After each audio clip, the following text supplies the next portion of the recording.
अचानक वातावरणात बदल होऊन शहरासह संपूर्ण तालुक्यात विजांच्या कडकडाटात अवकाळी पाऊस व वादळी वाऱ्याने बुधवारी सायंकाळी 7:15 वाजतापासून थैमान घातले.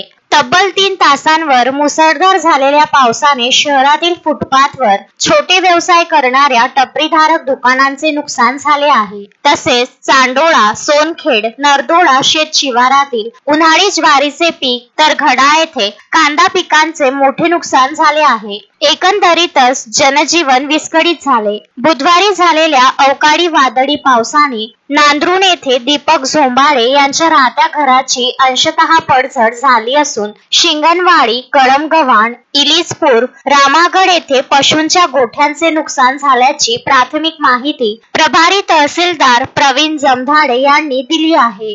वादळी वाऱ्याने झालेल्या पीक परिस्थितीची तातडीने पंचनामे करून प्रशासनाने आर्थिक मदत देण्याची मागणी शेतकऱ्यांमधून होत आहे. मेहरलोण येथे शेतकरी मेळाव्याचे आयोजन श्रीराम ॲग्रो यांच्या वतीने करण्यात आले होते.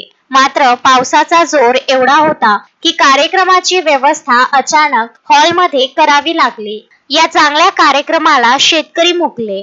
गजानन देशमुख, विदर्भ न्यूज, दर्यापूर.